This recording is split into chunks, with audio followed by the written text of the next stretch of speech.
आज या व्हिडिओमध्ये आपण ऋषीपंचमीविषयी माहिती जाणून घेणार आहोत आणि त्याची कथा देखील ऐकणार आहोत. तर भाद्रपद महिन्याच्या पंचमीला ऋषीपंचमी म्हणून ओळखलं जातं. श्रावणातील व्रतवैकल्यांप्रमाणेच ऋषीपंचमीचे व्रतही स्त्रियांनी करावयाचे एक व्रत आहे. भारतीय इतिहासात होऊन गेलेल्या दिग्गज ऋषींविषयी कृतज्ञता व्यक्त करण्याचा हा दिवस आहे. ऋषीपंचमीचे व्रताचरण, महत्त्व, मान्यता याविषयी आपण अजून जाणून घेऊयात. तर हे व्रत भाद्रपद शुद्ध पंचमीला ऋषींची मनोभावे व षोडशोपचारे पूजा करून केलं जातं. यावरून या दिवसाला ऋषीपंचमी हे नाव मिळाले. कश्यप, भारद्वाज, विश्वामित्र, गौतम, जमदग्नी, वसिष्ठ आणि अत्री या 7 ऋषींची प्रत्येकी एक आणि वसिष्ठांची पत्नी अरुंधती तिची एक अशा एकूण 8 सुपाऱ्या मांडून ही पूजा केली जाते. या दिवशी बैलांच्या कष्टाचे कोणतेही अन्न खाल्ले जात नाही. वर्षातून किमान एक दिवस तरी स्वतः कष्ट करून मिळवलेले अन्न खावे असे यामागील मुख्य उद्दिष्ट असल्याचे सांगितले जाते. स्वकष्टार्जित या शब्दाला ऋषींनी प्रतिष्ठा दिली आहे. जीवनाच्या सर्वांगीण विकासासाठी ऋषींनी सांगितलेल्या ज्ञान सिद्धांताचे वाचन, चिंतन, मनन पुढच्या पिढीने करत राहावे याची आठवण करून देण्यासाठी ही ऋषीपंचमी साजरी केली जाते. तर आता ऐकूया आपण ऋषीपंचमीची कहाणी. ऐका ऋषीश्वरांनो, तुमची कहाणी. आटपाट नगर होतं. तिथे एक ब्राह्मण होता. तो आपला शेतीभाती करून सुखाने नांदत होता. एके दिवशी त्याची बायको शिवेनाशी झाली. विटाळ तसाच घरात कालविला. त्या दोषानं काय झालं? तिचा नवरा पुढच्या जन्मी बैल झाला. त्या बाईला कुत्रीचा जन्म आला. देवीची करणी. दोघंही आपल्या मुलाच्या घरी होती. तो मोठा धार्मिक होता. देवधर्म करी, श्राद्धपक्ष करी, आल्या ब्राह्मणांचा समाचार घेई. एके दिवशी त्याच्या घरी श्राद्ध आलं. बायकोला सांगितलं, आज माझ्या आईचं श्राद्ध आहे. खीरपुरीचा स्वयंपाक केला.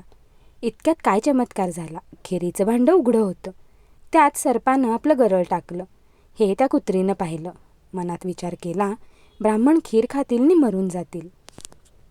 मुलाला ब्रह्महत्येचं पाप लागेल म्हणून ती उठली. पटकन खिरीच्या पातेल्याला शिवली. ब्राह्मणाच्या बायकोला राग आला. तिनं जळतं कोलीत घेतलं आणि कुत्रीच्या कमरेत मारलं. तो स्वयंपाक टाकून दिला. पुन्हा स्वयंपाक केला. ब्राह्मणांना जेवू घातलं. कुत्रीला उष्टमाष्ट देखील घातलं नाही. सारा दिवस उपवास पडला. रात्र झाली तेव्हा ती आपल्या नवऱ्याजवळ म्हणजे बैलाजवळ गेली आणि आक्रोश करून रडू लागली. बैलानं तिला कारण विचारलं. तशी ती म्हणाली, मी उपाशी आहे. आज मला अन्न नाही, पाणी नाही. खिरीच्या पातेल्यात सर्पानं गरळ टाकलं. ते माझ्या दृष्टीस पडलं. ब्राह्मण मरतील म्हणून मी पातेल्यास जाऊन शिवले. तर माझ्या सुनेला राग आला. तिनं जळतं कोलीत घेऊन माझी कंबर मोडली. माझं सारं अंग दुखतंय. याला मी काय करू? बैलानं तिला उत्तर दिलं, तू आदल्या जन्मी विटाळशीचा विटाळ घरात कालवलास. त्याचा संपर्क मला झाला. त्या दोषानं मी बैल झालो. आज माझ्या मुलानं मला नांगराला धरलं. तोंड बांधून मला मारलं. मी देखील आज उपाशीच आहे. त्यांचं श्राद्ध फुकट गेलं. हे भाषण मुलाने ऐकलं. लगेच उठून बाहेर आला. बैलाला चारा घातला. कुत्रीला अन्न घातलं. दोघांना चांगलं पाणी प्यायला दिलं आणि मनातून फार दुःखी झाला. दुसरे दिवशी सकाळी तो उठला. घोर अरण्यात गेला. तिथं ऋषींचा मेळा पाहिला. त्यांना साष्टांग नमस्कार घातला. ऋषींनी त्याला प्रश्न केला, तू असा चिंताक्रांत का आहेस? मुलाने सांगितलं, माझ्या बापाला बैलाचा जन्म आलाय आणि आईला कुत्रीचा जन्म आलाय. त्यांना मोक्ष कसा मिळेल? ह्या चिंतेत मी पडलोय. कृपा करून मला उपाय सांगा. तेव्हा त्याला ऋषींनी सांगितलं, तू ऋषीपंचमीचं व्रत कर. ते व्रत कसं करावं? भाद्रपदाचा महिना येतो. चांदण्या पांखातली पंचमी येते. त्या दिवशी काय करावं? ऐन दुपारच्या वेळी नदीवर जावं. आघाड्याची प्रार्थना करावी. त्याच्या काष्ठानं दंतधावन करावं. आवळकाठी कुटून घ्यावी. तीळ वाटून घ्यावे. ते तेल केसांना लावावं. मग आंघोळ करावी. धुतलेली वस्त्र नेसावी.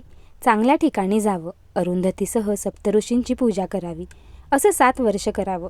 शेवटी उद्यापन करावं. या व्रतानं काय होतं? रजस्वला दोष नाहीसा होतो. पापापासून मुक्तता होते. नाना तीर्थाच्या स्नानांचं पुण्य लागतं. नाना प्रकारच्या दानाचं पुण्य लागतं. मनी इच्छिलं कार्य होतं. मुलाने ते व्रत केलं. त्याचं पुण्य आईबापांना दिलं. त्या पुण्यानं काय झालं? रजोदोष नाहीसा झाला. आकाशातून विमान उतरलं. बैल होता तो सुंदर पुरुष झाला. कुत्री होती ती सुंदर स्त्री झाली. दोघं विमानात बसून स्वर्गास गेली. मुलाचा हेतू पूर्ण झाला. तसा तुमचा आमचा होवो. ही 60 उत्तराची कहाणी 5 उत्तरी सुफळ संपूर्ण.